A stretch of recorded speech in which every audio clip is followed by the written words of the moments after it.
Hello everybody and welcome back to my channel. I'm Emo Tempest and today I brought to you something a little different. I told you I was working on something new and I want to thank my local Cool Stuff Hollywood for allowing me to record our tournaments. This will be the first one that I was able to do and I'm hoping we'll get a lot more down the road. This is just what I want to share with you guys. This is how we train, this is the community that we built, and I appreciate everyone that we've gathered. Some of us make farther drives than others, but we do try to work with each other and make those trips easier. But yeah, so this is the first tournament I was able to record. It's a small one, I'll give you that. It's only 9 people, there's 3 rounds, and then cut to top 4. Normally we decide to split top 4 when it's such a low, a low turnout. But with this one, we definitely played it out, just so I can get some extra footage for you guys. And I guess what I want to go over in this video, at least for the start of this video, one of the things I want to talk about is how to build your community. And the reason I wanted to say that is because I see a lot of posts on Reddit and Facebook, and I've been asked and I've seen comments, I've read them here and there. Everyone's looking for someone to play with, so there are some areas that, they're blackout areas where you don't have a lot of people, or, your card shops are only playing Dragon Ball and Magic the Gathering and stuff like that. So, I guess what's important is, what I want to talk about anyway, it's just the outreach, really, how you go about it. But the other thing I want to do in this video is I'm going to try my best to talk over some of the matches and discuss what I believe has a stronger matchup and why. With that being said, it's just pretty much based on the deck. So here, this is round 1, Alejandro versus Philip. Alejandro's on the left, Philip is on the right. And Alejandro's playing Mono Lightning and versus Water Monsters. I'm going to get into it in a little bit, but I'd like to believe that Lightning has the advantage in this one. But we'll talk about that in a sec. But yeah, guys, so this is what I'm going to start doing too, just to add on to the other videos. I'm still working on all the usual stuff, dual videos, deck series, and stuff like that. But this is something else I just wanted to bring out so you guys can see a little more variety than other than what I'm just playing. And of course, at some point you'll see me what I'm playing in these videos. Spoilers, I'm not in this one. I did my best to stay out of it, actually. I am pretty much in charge, so I just picked people at random and I made sure I didn't go into it, but that's neither here nor there. But anyway, so on to the first topic, guys. How to build your community. Like I said, I've seen this question asked, and I've seen this around, but it's really up to you, man. It's up to you guys. So Alejandro here, and I'm glad he's actually on the video now, and so I can talk about him. Shout out to Alejandro, of course. He was the one who helped me start it. I want to say it's almost all his thing because he's the one that made the Reddit post calling all South Florida Final Fantasy TCG players. And I was the one to respond to him. We did have a community for Opus 4. I don't know what happened, but for the Opus 4 pre-release, we had about 16 people show up. And we were so, excited and stuff like that. But literally, in 2 weeks after that, there was supposed to be a tournament, and absolutely no one showed up. So that kind of, I don't know, what's the word I'm looking for? Broke our hearts. That everything was looking bright and, sunny with all the people and playing and all the games. But then no one shows up ever again after that. And I don't know what happened. I'm sure life just got in the way, and that's normal and that's fine. But, there was a blackout period for us where we didn't really get enough chance to play. Sorry about the shaky cam, guys. It's on the camera's on the table, and it's a work in progress, but it gets better. Don't worry about it. Also, sorry about the glare. It's pretty sunny over here in Florida a lot, and this cool stuff. The card shop has big windows. The glare also gets better as we go. But yeah, like I was saying, we did have a blackout period where we didn't have anyone to play with. It was just my team and I. So it was 3 people playing, and one of us always had to sit out and watch. So the benefits of that was that we were playing best of 1 rounds when we would train. So if you lost, you literally got up and switched. And so sometimes they would take longer than others, but for the most part, one of us always had to sit out. And so going back to what I was saying, Alejandro started a Reddit thread asking all South Florida players I responded, and that's pretty much how it started, honestly. He mentioned he had 3 other friends, 2 friends who were interested in learning how to play, and 1 friend who he already played with. So that's 4 right there, plus my 3, that's 7. We're 1 short of a tournament, pretty much. Because our card shops tell us that we need at least 8 people to run a tournament, and that way it can be even matches and prizes and for everyone or whatever like that. And so we set out to find another one, and eventually I think someone else got to that Reddit post. I know you'll see him coming up. Juan, he's on here, and he eventually reached out to us, and he's like, yes, I'd love to learn how to play too. And so we added him into the group, and now there's 8 of us. Now Philip and his friends, I remember seeing them from the Opus 4 pre-release, and they told us that they had a community up north from where they were coming up from. And so I reached out to them because we saw them at the Opus 5 pre-release, and he told us that that they lost their community, and now they're back, and they're still looking for places to play. And so we started inviting them as well, and that's it took a little time, but we got there. And unfortunately, not everyone could make it here today to this one, but we're looking at least 12 people. That's the beginning. And because I know some other places usually have like 20 to 30 people on the regular, and we're struggling to keep it over 10. But I'm happy as long as people are showing up and playing. And you got to take the tiny victories. You know what I mean? And so one of the other things you guys can do is reach out to the Facebook groups. I'm going to leave a link in the description below for you for the FFTCG fan page, the US page, I mean. And you'll see that there's a lot of people there that just ask for rulings and stuff like that. But there are people who reach out to see if there's anyone playing in their community. And that's very important. And you'd be surprised just how many people are actually playing this game. There's a lot of Final Fantasy fans out there. And so that's the first thing you guys can do. One of the other things we did is we started a South Florida Discord group, chat just for us, like in case people aren't always on Facebook. Because me personally, I don't go on Facebook as often as I'd like to. I don't know, I'm just not. It's not for me anymore. And one of my other teammates, he's also like that. He doesn't use Facebook at all. He doesn't even have an account. So for that reason, we started a Discord group. Easy way to get a hold of each other. It's just another chat, and it's fine. That's we always announce all the events there, and we talk about who can make it or not, and that's how we get a head count or a little before we even make the drive out, because you don't want to show up and everyone's like, oh, never mind, we're not coming or whatever. So we just keep it all in there, and that's it. Talk to your card shop, by the way. See if they'll let you host a how to play event for the Final Fantasy card game. It's going to be up to you or them if they have the starter decks. Make the starter decks the buy-in price so everyone gets a starter deck, and then just teach them how to play as you go. That's another way to do it. Our other card shop, which is further south, Cool Stuff Miami, also held one of those. They had about 4 or 5 people.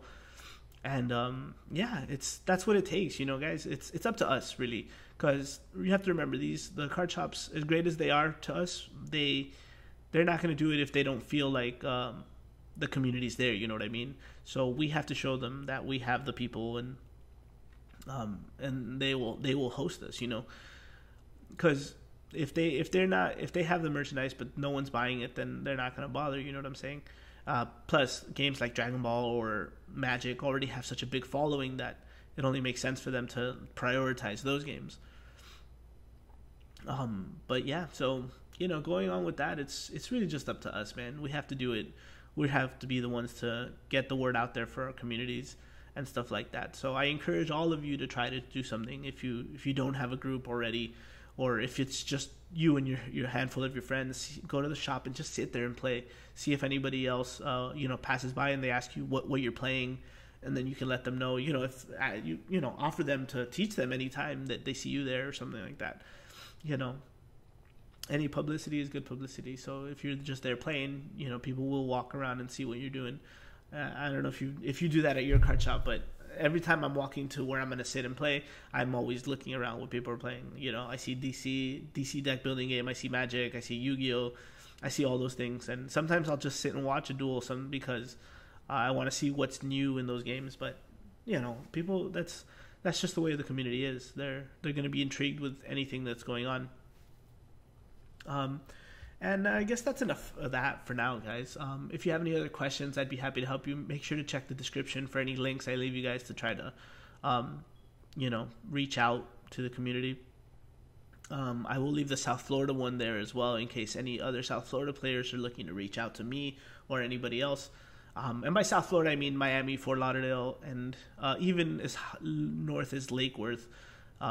Not Orlando or Tampa yet, because that's a whole nother group. And, you know, those Tampa and Orlando boys got a lot of people already, so I don't want to. That's another thing. We had to drive to Tampa and Orlando just for tournaments, you know, and that's bad. That's a 3.5 hour drive for us, and that's not worth it every 2 weeks or every weekend. You know what I'm saying? That's a lot of gas and that's a lot of driving. And then we would make day trips, so we would come back the same day. But sometimes it's worth it. We did that for the Petite Cup, and we did that for the Ifrit Summoner Series.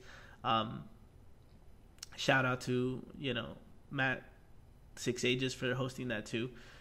Which reminds me, I should have said this at the beginning of the video, but I'll say it now. If you guys haven't been to the 6 Ages page, go ahead and stop by. He's doing a giveaway there. I'll leave the link for that video in the description below as well. We're, you know, some of the other content creators and I are working on something, and Matt is starting it off with this giveaway. So make sure to stop by there, give his video a like, and if you guys play any of those, he's going to start doing the Dota card game. I can't remember what it's called, but if you're interested in that, make sure to give him a follow. By the way, guys, I'm a little sick. I've been doing my best to hide my sniffling and my coughing, but I might have to pause my talking for a sec just to blow my nose. But I will get down into this deck. There's a few more. There's still a lot more of this game left, and yeah, I'm gonna get into that in just a sec.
All right, guys, thanks for bearing with me there. But now, going into the decks. Now, I mentioned already this is Mono Lightning, and I'm sure you've been watching. And again, I want to apologize for the glare because it is blinding a little bit right now. So, and I try to touch this video up a little bit. I try to, you know, make it a little darker. It was brighter than that. Just thought you guys should know. But yeah, as far as the matchup goes, this is Mono Lightning with a Fusoya twist. I feel like my locals is finally getting into the Fusoya thing. We're a little late, but I expect to see it a lot more. But anyway, going into the decks individually as the way they are, I want to say that this deck is, in my opinion, of course, this is strictly my opinion. I'm going to tell you guys why I think so, based on my experiences seeing these decks play, and not just here in this tournament, but overall, my experience playing them and watching them play against each other, because I've seen what Mono Lightning does to water monsters. If I'd have to say, it's like a 2.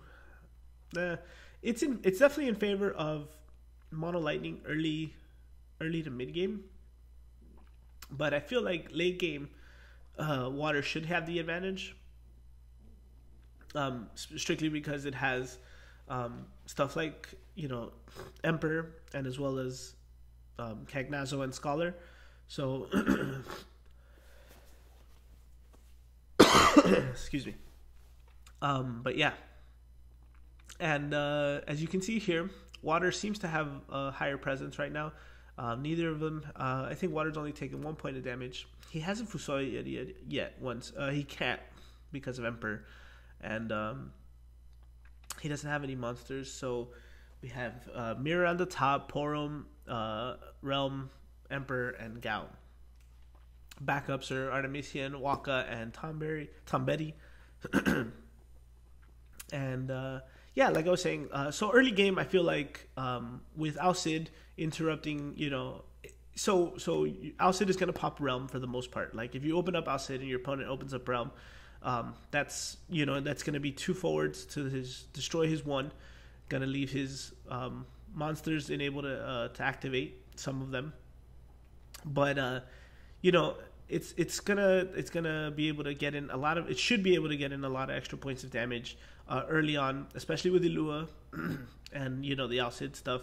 So, and now he just put down Twilight Odin. Now that's another thing that's gonna help him, deal with some of the other forwards and stuff like that. But if Lightning is able to get Azimus on board early for this as well, Water just doesn't have.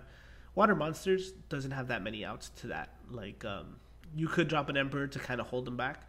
But other than that, if it's playing the Cleon build, which I think this one is, there's not going to be any summons to answer those things. And, the Water Monsters need some time to build up. It does, it does take a little while for it to get its defenses up and build up its board, because that's what it does. And sometimes if you've had to use your resources like your Tomberries and your Schrodingers to block and stuff, it's like what else are you gonna do? So I think right now they're pretty much at a stalemate, mainly because of he can't attack because he'll just run into the forwards because of the Waka banner, and there's definitely the Emperor in the way, causing him, preventing him from using Fusoya, and now his Zemus and his Amon. There's just a lot of things going on here. But yeah, just in my opinion, excuse me. Oh, that was a good one. Help me talk now. So he pretty much. Oh, okay. So, see, those are the kind of outs that you're gonna have to expect to use up early on, because you don't have another way to deal with some of this stuff, especially if he gets in your face fast enough. Where Lightning, on the other hand, has Odins and without the Emperor there, honestly, the Alejandro here would have had Fusoya dealing with all his little bodies and stuff like that too. So I think overall, I believe Lightning has the advantage in this matchup. We'll see how this duel turns out, and I will let you guys know you guys will see it for yourself. See, there's the Alcid thing too. That's another thing. You guys never want to pop the Alcid. I don't know if you guys know this. When you're playing against Lightning, usually what'll happen if you have one forward stronger than 6,000, most Lightning players will team attack Onion Knight and Alcid. Whenever you do that, and if you block, never kill the Alcid. Always kill the Onion Knight, in my opinion, of course. All this stuff I'm talking about is just my personal play style, by the way. If you sir interested in that, but I like to leave the Alcid because if for the most part, I believe that everyone always has 2 Alcids in their hand, or at least one up their sleeve, or they're stacking the second one somewhere, and so the second you kill it, they will use it again. But you'll see here has the tide just shifted, because even though they did remove the Amon, he was able to get rid of the Emperor.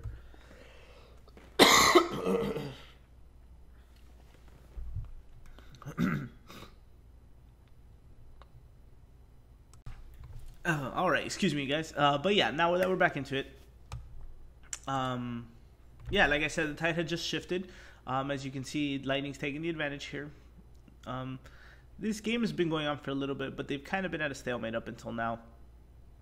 And see, water can always, bring people back and recover some of their stuff. So it's difficult. This is a good matchup. This is a good game. Let me see. They're even right now. They're 2-2. I'm going to let you guys finish this up, watch it out, and I'll come back every round until the end. I'll talk, like I said, I'll talk a few minutes, go over it, but I'll let you guys enjoy the duels. I don't want to bore you. Plus, like I said, I'm sick. And I realize the more I talk, the more I want to cough, and that's just not fun for anybody. But, all right, guys, enjoy.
All right, guys. So what did you think about the duel?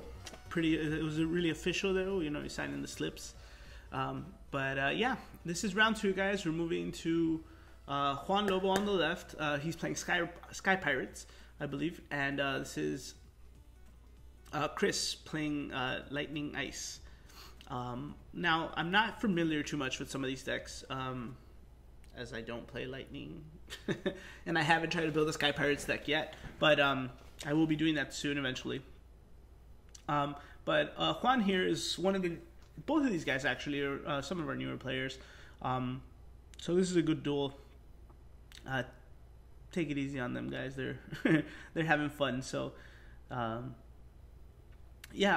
my opinion, I believe Ice Lightning here has the advantage, mainly because, well, I really don't know what a Sky Pirates deck consists of, but I think the control aspect of the ice and the speed from the lightning. I guess. Oh man, I love that card, Arcanist. That card is so good. So that's I believe all the Sky Pirates 2 are 3s and 4s. So that alone, that card by itself is already going to be able to dictate who attacks over there. So that's like I said, the control aspect of ice is what's going to give this the Ice Lightning matchup, make it a favorable matchup for them. But he did open up Wrestler, so Ash, if he can get the Ash on board, he'll be super set maybe against to deal with any of those things. What do you guys think about Sky Pirates deck? Have you tried it at all, by the way? I'm curious. I just personally don't think it has enough of the cards, enough of the support. It has a searcher and stuff, but unless you're planning on maining the light van and protecting it, it doesn't really seem to work out. So because I don't like the other vans, I think the other vans are better suited for certain wind decks, like maybe mono wind decks and stuff like that, but not necessarily in the Sky Pirates deck here. Now, see, the thing is, I don't know what versions these guys are playing. I don't know what kind of Lightning Ice this guy's playing, Chris. I know we played later, but I think it revolves around the Gilgamesh. I'm not sure which. I can't remember what the name of his effect is, but it gives him Brave and able to attack twice. I think it doubles his power too, or something like that. There's definitely a lot of. And just by looking at his hand, I see Emperor, I see Dragon, which is interesting. And I see is that Odin, the 4-cost one. So pitch 4 here for the Gilgamesh, and that's gonna be some trouble for them for the Sky Pirates to get over. If he's playing any Leviathans like that too, he's not gonna be able to remove them. So let's find out. Let's see how this duel turns out. I think there's. I actually believe there's 2 duels in this one. They played another one afterwards. But it wasn't for the tournament. So I'll just leave that one in there for you guys to catch up on, watch some extra duels from these guys. Shout out to Juan. Like I said, both of these guys are new, and I want to thank them for, even though they're still learning this game, they're brave enough to come into the tournament and play along with the rest of us. That's the kind of dedication we need from a lot of players. They know the fact that they need to learn more, and the best way for you to learn, I believe as well, is going right into it, man. That's how I play. I don't, when I get a new game or I do something, I don't read the rulebook right away. I play and I learn from, experience from losing and stuff like that. So, these guys are only going to get better, and they have nowhere else to go but up, and I'm going to do my best to, help them all out as we go too. So, especially for us, going back to the main topic of this video, it's, how do we help the new, how do we help your community? How do you build it? Well, if you have, locals and you have a lot of new players, it's up to us to teach them stuff. And I just noticed there he pitched water for a wind card, but like I said, give him some slack. He needs to, and he just got jilled and frozen. And he's gonna pick this one too, but it doesn't affect him until he attacks. Yeah, see, there's a lot of things. It's up to us to teach each other cards, teach each other this game. and see, he thought he would be able to get away with, sneaking in a point of damage yet, but it's all right, guys. That's how we learn, and that's gonna be the best way to, to tell the new players too. It's gonna be rough games. There's gonna be easy games, but if everyone's on the same level, then someone's gonna be the one to have to teach them stuff. And if you guys are the ones to grow the community, then you're gonna have to be that one. And like, it falls on me and Alejandro to do that, and even some of my other teammates. And I'm okay with that. Like, I'm happy to teach as much as I can. But yeah, so I hope you guys enjoy these duels. I will come back in round 3.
So before we get it, well, this game is going to start anyway. This is round 3. This is one of my teammates, Alberto, piloting Mono Fire on the left versus Franco playing Mono Earth on the right. And while this one starts, I just want to get into something very important. One of the other reasons I left that other match there for you is because I don't know if you guys do this, but I like to do this, and I've told these players to do the same thing. Is if your match ends really early. These are 30-minute rounds. I don't know if I mentioned that. This is best of 1, 30-minute rounds, 3 rounds, and then cut to top 4. But if your round ends really early and you still have 20 minutes left on the clock, play another one, man. Like, there's no reason you shouldn't be getting the most amount of practice in this duel, in this tournament. Because let's be real, sometimes people have stuff to do and whatever. So realistically, they're gonna just play, move on. And, that's it. They'll probably leave after the tournament. But if you guys want to get better at this too, you have to try to squeeze in as many games as possible. So if you, like I said, that happens to me sometimes too. I lose in like 3 rounds, against some aggro deck I'm not prepared for or whatever, or I just didn't draw the right outs or whatever. Anything to hold myself, keep myself afloat. But what ends up happening is that I go, all right, let's run it back. Like, you got the win. You saw them fill out the slip. But then they just played again. Like, that way, Juan's getting as much practice as he can possibly get. And, that's very important. Try to do that too. To tell them the same thing. Tell those new guys that are playing at your shops. It's like, hey, if your round ends, run it back. Get another game in there. Maybe get the whole match in before the next round. It's very possible for you to get there. But yeah, that's all I'm going to say about that. And now we're going to get into this duel. Now, I have this is a great match, by the way. Just make sure, just stick around and enjoy it. There's a lot of things that can be done here. But that's a good start for Fire. Putting Lednar down is a good way to hold off your opponent from getting any points of damage, as well as maybe even overextending some CP. Lednar is good like that. So, yeah. It's a good start. I'm trying not to be biased, guys. Franco's a really good player, though. He's actually a very competitive Pokemon player, from what I understand. So I did play him round 1. It was really close. And I think he beat me last. I won this time, but he beat me last time we had a locals. He was still piloting Mono Earth back then, but I was using Ice Wind aggro that I was messing around with. And that deck was terrible. So it was fun, but they're both really good players, so stick around. I'm gonna chime in here and there from this one, so yeah, let's watch.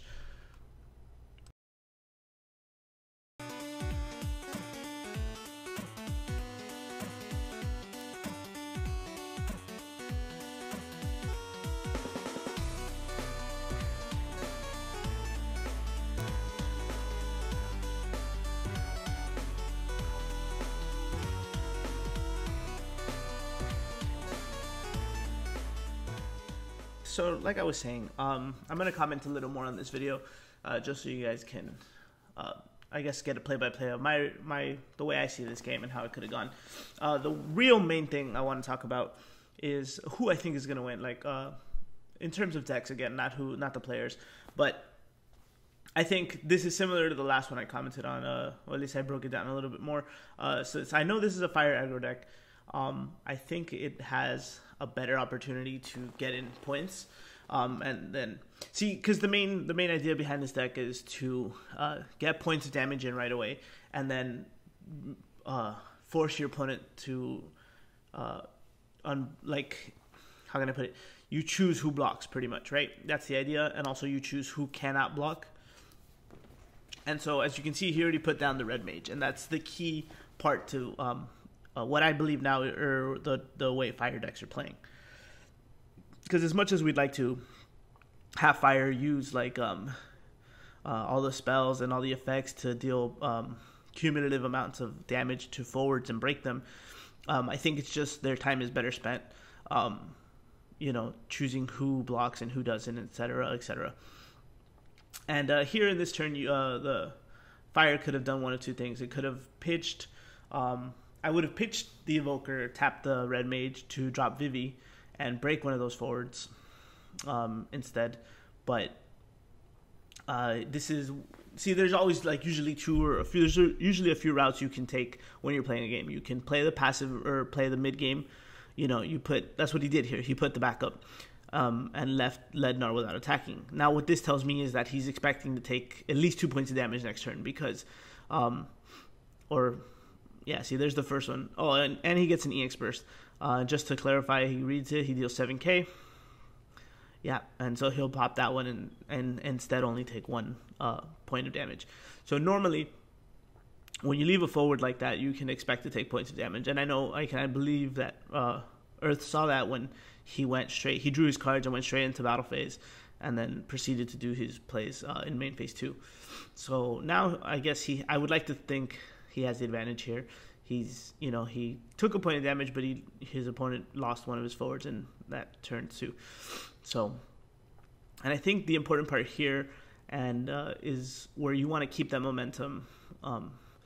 So it's like chess. I think card games are like chess, where you want to keep tempo.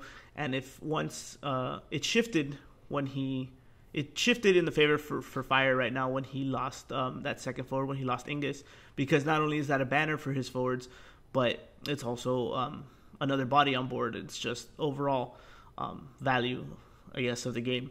And so the only problem right here I have is that he pitched Vivi for this instead. I would not have pitched that. If you go look at his hand right now, he has 2 Sabin, Warrior, and Luneth.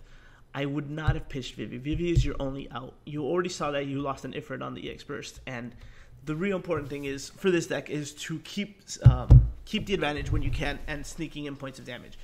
I would not have.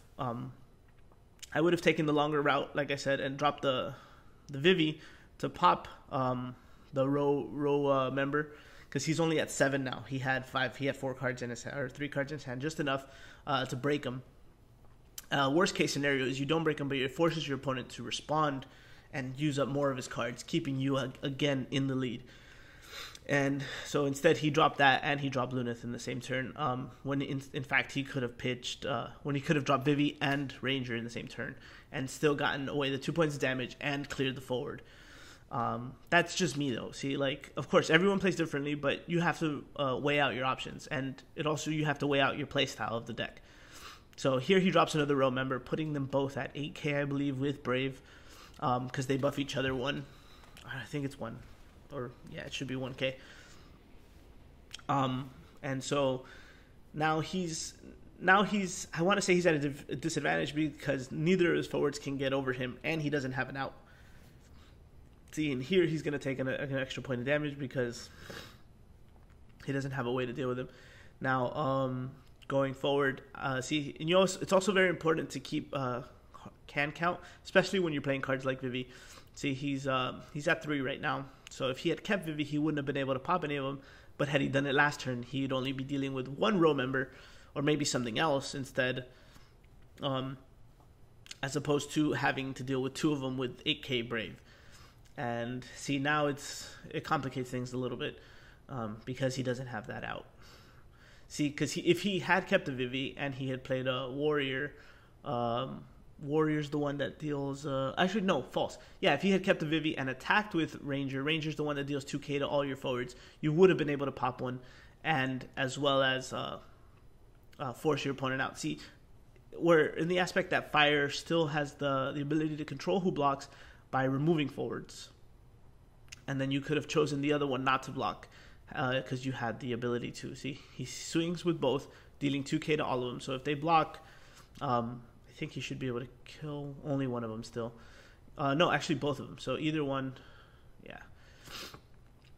There you go. He ends up giving it to him. See, I wouldn't have done that either because considering that Luneth is one of those defensive cards that you want to keep active during your opponent's turn to kind of hold your opponent off, is something very important as well. So just things like that. See, those are there could have been better options. See, just by looking at the board, I'd like to think that Fire has the advantage right now. Of course, he just drew into 6 cards, I believe he has. 1, 2, 3, 4, 5, 6. We counted 3 last turn, so yeah, 5. And let's see what happens now. But again, if you go back to his hand, he doesn't have another out, so he's got to only use the presence he has on on the board. He still has a Saban, Tifa, and I believe, I don't know what else I counted. I can't remember. I could go back, but I'm not going to do that while I record this. Once again, guys, I just want to say thanks for stopping by my channel, watching this, and listening to me yap on about these duels. So he goes ahead and he attacks with one of the row members, gets Saytuna, and gets to search for Nifrit. So there you go. He's able to get one of his outs given to him. Again, that's 2 EX burst, though. We can all be so lucky, right? And that's 0 EX burst on the Earth side. So I can't remember what this Ifrit does. I know it does 7k, but I think if you pitch another card, it becomes 8k or something like that. Or I'm gonna look it up right now while I'm watching this. I'm just gonna.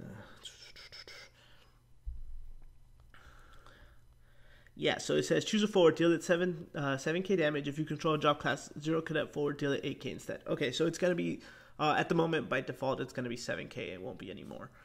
I don't remember if he plays any cadets. The most common cadet to go with this card would probably be Sync, which falls in line with the deck I think he's playing. It controls, forces someone to block, as opposed to choosing someone who can't block.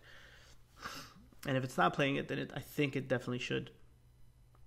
And now Earth is going to go with the main phase 2. He's going to start playing the SciComm Warriors to search one. He might drop the second one, I believe. And yeah, Lunith and Saban in his hand. Only 2 backups.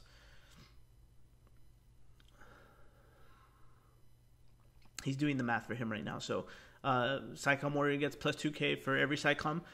So that puts him at 5. And now with that, it puts him at 6. That's what they're doing right now, the math. Quick maths. And then, yeah, he'll tap and pitch for the other SciComm to search for the other one. That puts them both at 8k, I believe.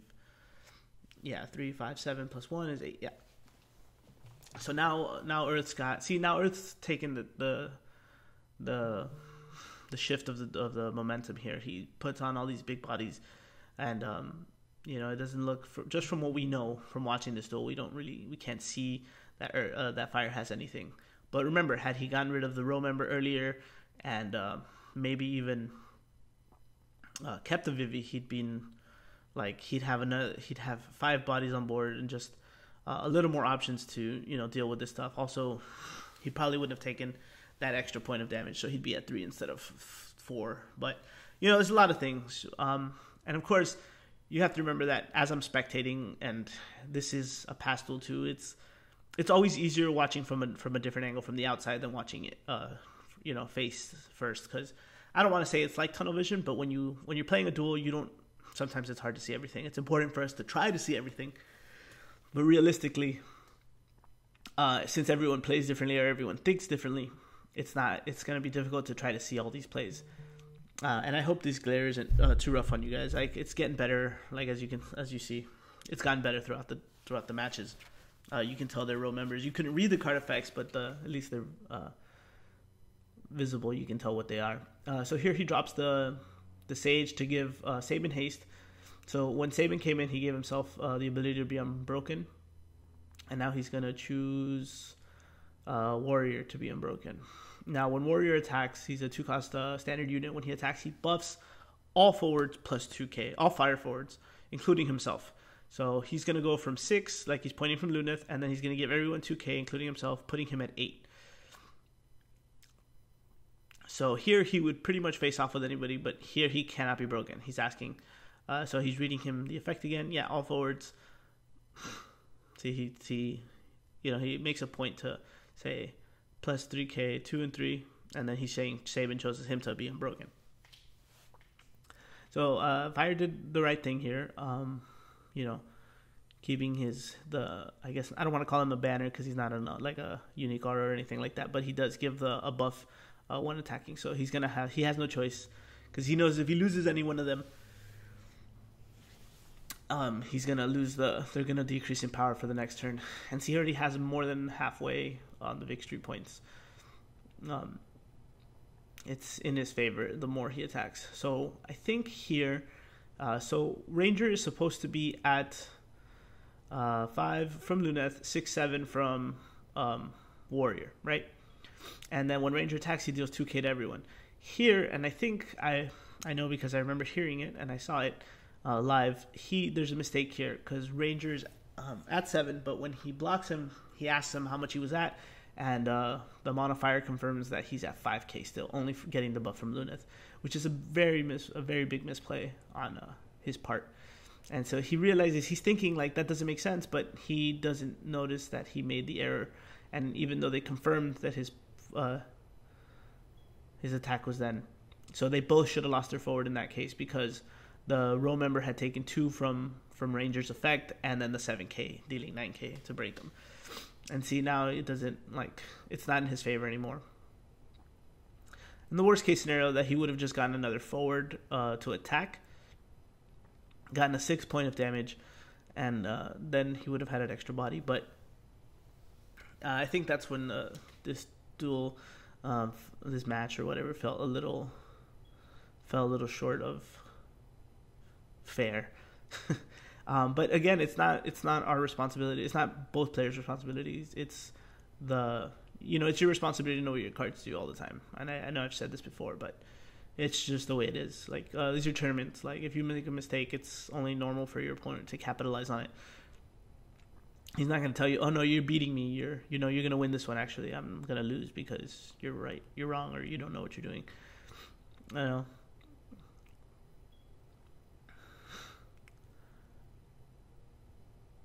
And now he drops the third Psycom, putting them all at 10k. So they get plus 246 for each, since they're all on the board.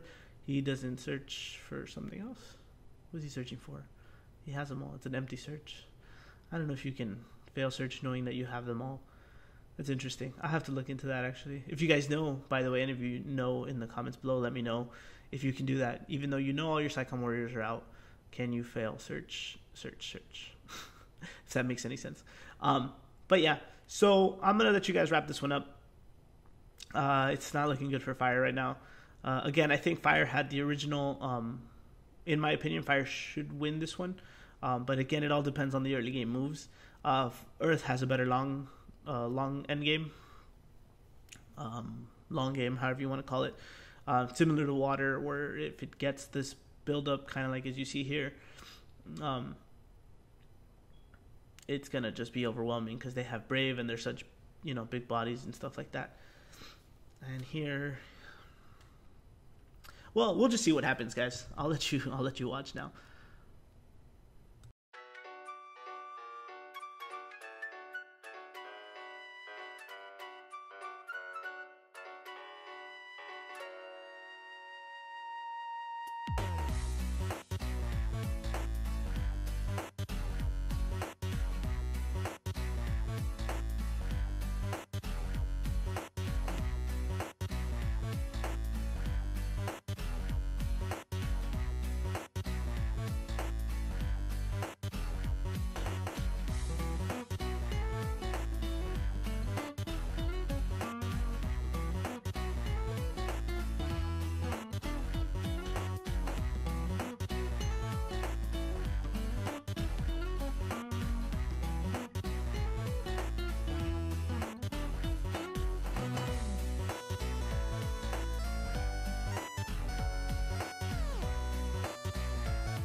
All right, guys. So there you go. Like I said, I think that's when Monofire lost there. When he lost his second, I believe it was Ranger, when he lost Ranger there. Halfway through that duel, but whatever. It was still a good game. We're going into that was it for round 3. That's it for the Swiss rounds. We're going into, I guess, what is semifinals now. It should cut to that in just a sec. There it is. But all right, this is Andy Carmona piloting Palom Porom deck. Some of you might be familiar with that. And Franco advanced. I think Andy is undefeated until this point. Up until this point, excuse me. And Franco is 2-1 because I beat him round 1 as well. And yeah. And if any of you are wondering where I am, I did not make top. I was testing out a deck and I won the first one. I lost to Andy round 2, and that third one, I can't remember who I played. I think I played Mono Lightning, and I was just there was a play I should have overextended just like he did to win the trade, but I let it go, and it cost me. But anyway, I'm not going to talk too much on this one. As far as the matchup goes, here, I do think that. Well, I have very little experience playing against the Palom Porom deck. I think I've only played against it 2 to 3 times. I've never piloted it, so I can't say either. But Earth should have the advantage here. At least once it has its effects up. Like, as long as Ingus and a crosser up, it should be easier for it to deal with the deck. But it all depends who gets there first, I believe. I guess we'll just stick around and watch this one, and I'll get back to you guys in a little bit. Enjoy.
All right, guys. Well, Andy didn't win that one, but you know what they say, you can't win them all.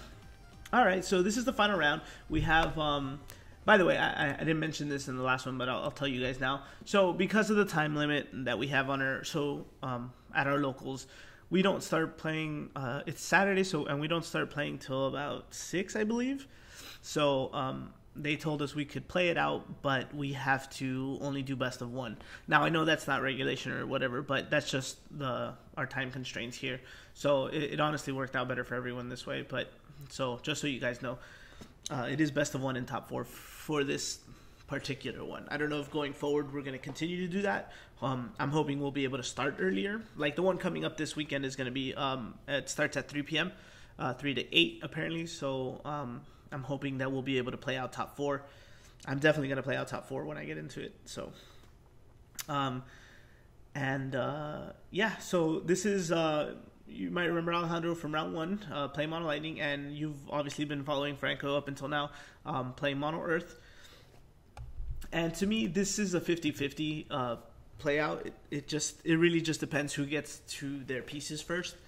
Also, I believe opening hands might be very important in this one. Again, as you've seen, Mono Earth has been just building up his board, and that's very impressive. That's what it's supposed to do. You know what I'm saying? And it's been working out for him. And Lightning kind of has the same thing, where it would sort of build up a board, and when it loses some of that, like Zemus is there to recover it. And I think here's what okay. And we're just kind of taking a peek at Lightning's hand here. And he opens Rydia, Zemus, Odin, and stuff. And he mulligans. Interesting. I don't know if he would have liked to have kept the Fusoya. But yeah, let's see what he draws into. Let's see if he draws what he was hoping for. Do you guys ever do that, by the way? I was curious. Sometimes I mulligan because I'm like, okay, I have no forwards, so but I have like one backup, and I'm like, all right, so the next hand possibly can't be that bad, but it's actually worse. Yeah, that happens a lot, and I wonder if that's what he feels like happened right now. So again, taking first round, he drops Monk. I didn't realize people still played this Monk anyway, but as we've seen, I think he plays both Monks in this deck. So I can't remember what that one does. I think it does like give someone 2k and Brave or something, and the other one's the one that does 3k. But like I said, we could probably just look it up right now while we're going at it. So that one is a backup, 1 Earth, and to tap, choose a forward, it gains 2k until the end of the turn. Okay, so it's just a little cheaper than the other one, but you still lose the backup. And the other Monk is 2 Earth, put Monk into the break, choose a forward, 3k and Brave this turn. Okay. So standard start for Lightning, Red Mage and Maki. That's his name, right? Maki gives first strike to when you're attacking. I feel like as often as I see that card, I don't ever see them use it. But you know, we'll see. I could be wrong. I think they mostly use it for the name because their Mono Lightning plays a lot of the Opus 4 Lightning, the one that when she comes in, if you control a character, I think a 13 character, you can dull something, and when she attacks, you can dull something as well. So it's all part of the text, right? It's you can bring in. That's why they have Twilight Odin, Maki, and Rigdia and stuff like that. Or is that from 12? I don't remember. I can't remember all the cards, guys. But going back to what I was saying, it looks like they both started about the same here. But again, it's gonna come down to who gets their pieces first. If Lightning draws that into, I'm surprised that Lightning hasn't put down a forward. I can't tell if he has an Alcid there, but maybe he's just waiting for an Alcid, for a forward to drop first so he can Alcid. That's another thing you got to be wary to when you're playing against Lightning.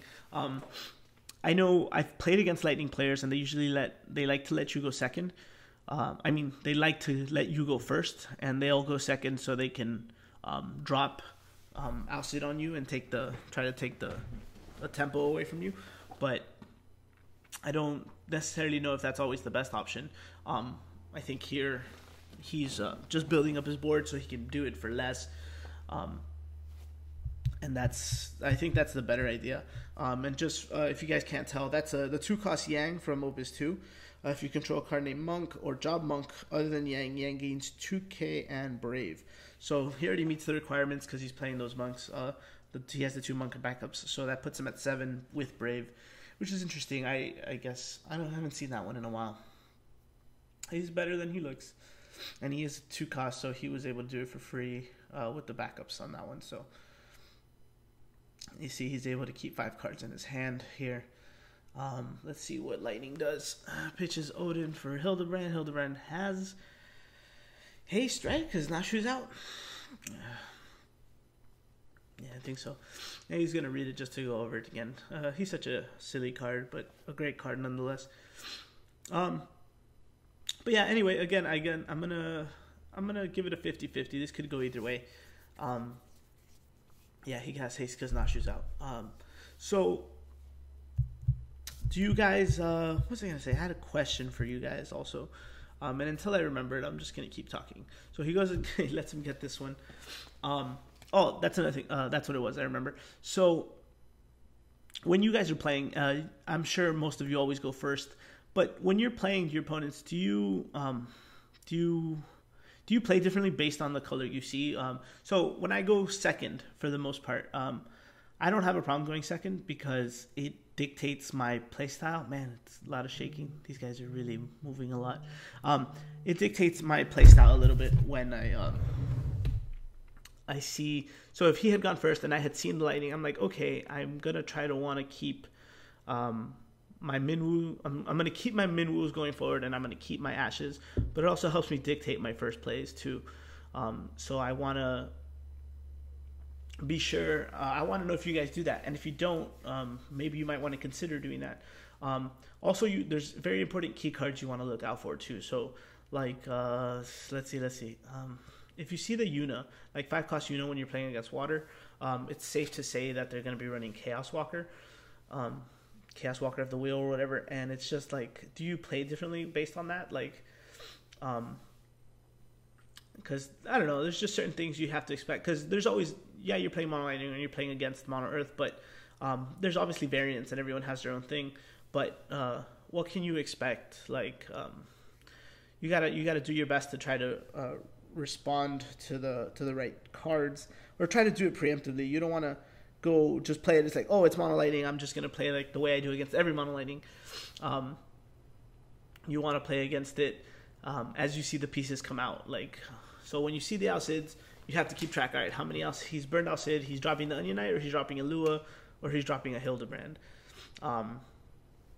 You can kind of try to dictate also when you see those kind of plays is why he would do that. Does he not have the targets, or did he draw a bad hand?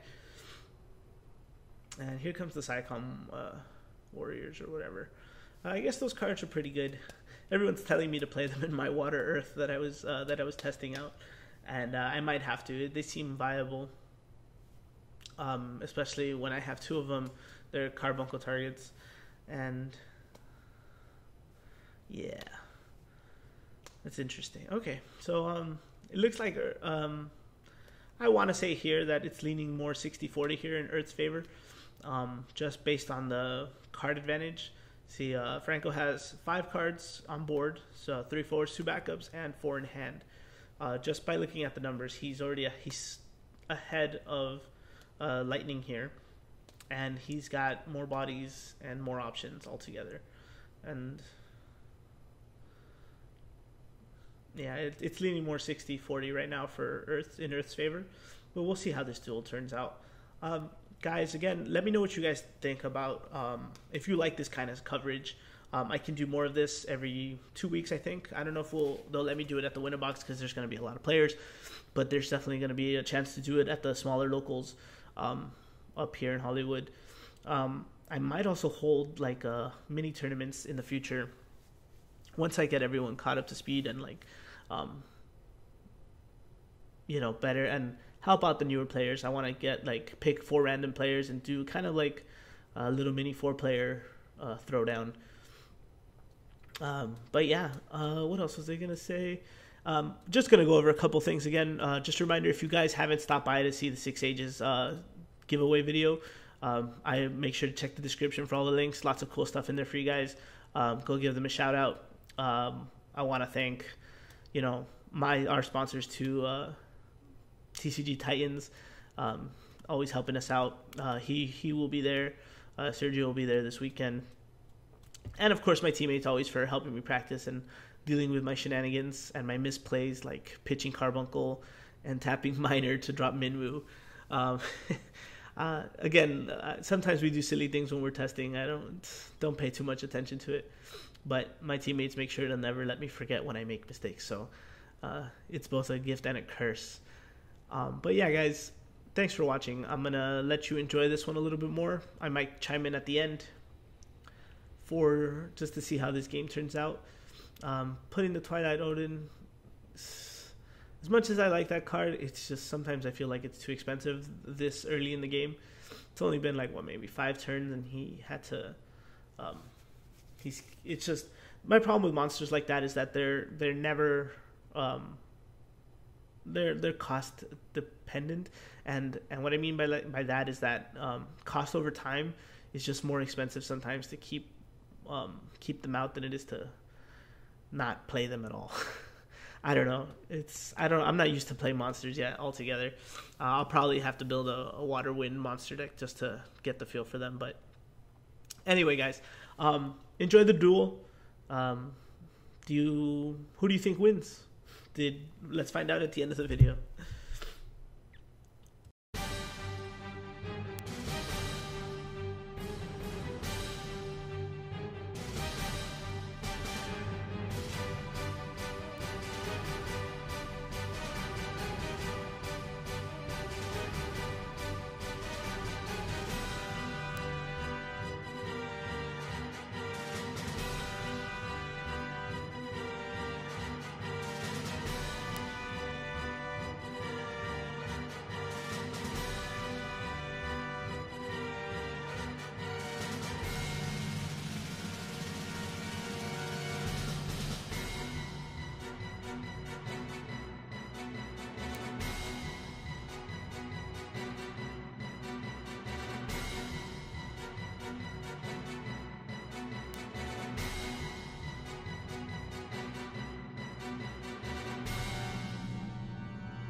All right, guys. Well, I wonder if you saw that coming. I know as the game went on, I definitely did. No offense, it was a good game, all things considered. But once one player starts getting the momentum and you don't have a way to shift it back in your favor, it's difficult to make it out of those kind of games. But anyway, see if you look here really quick, he goes into what happened in his opening hand. He opened up both Fusoyas actually, and he decided to mulligan because he didn't want to be negative 2 CP the rest of the game. The reason I say that is because, when you have one in your hand, it stays dead pretty much for the rest of the game. And that's just the way it is sometimes.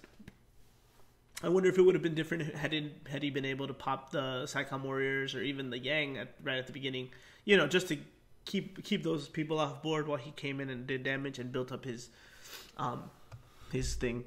But anyway, guys, thanks for watching. Thanks for sticking around. You know me, I'm Emo Tempest. And this was our locals. And I hope to get a lot more of these for you. I hope to get a lot more games in total. And who knows, maybe I'll feature some of these guys in some deck profiles or some interviews or something like that. If that's something you'd like to know or like to hear, just let me know. Leave it in the comments below, and I will get that to you. We'll see you around. Catch you next time, guys.